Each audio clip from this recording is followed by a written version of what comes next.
tayo ng paumanhin sa pagkukulang natin doon. Nagsorry si Public Works Secretary Vice Dizon sa Senado sa kakulangan sa impormasyong istrumite dahilan kung bakit ipinospone ng Senate panel ang bicameral conference sa DPWH budget nitong Lunes.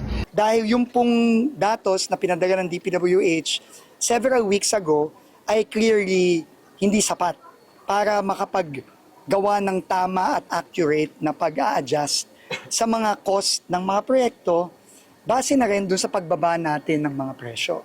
Tinapyasan ng Senado ng nasa 45 billion pesos ang pondo ng DPWH para sa susunod na taon dahil sa sinasabing overpriced construction materials. Parang pinupukpok natin yung sarili natin ng martilyo sa ulo muli kung maglalagay ulit tayo ng overpriced items sa budget. Isa pupunta yung overpriced na yun. Eh, hindi ba sa bulsa? Pero hiling ng DPWH may balik ang halagang tinapya sa budget kaya nagsumite ng karagdagang datos para ipakita ang iba-ibang presyohan ng materyales depende sa proyekto at lokasyon nito. Ayon sa kagawaran, nakadepende sa naturang pondo ang aabot sa 10,000 proyekto. Siyempre, ang pag bumili ka ng graba o ng asfalto o ng buhangin, siyempre, kailangan i-incorporate mo doon yung pagbiyahe nung hindi naman yun nagagaling sa di ba? Sa gangit, di ba? Kailangan yun ibiyahe.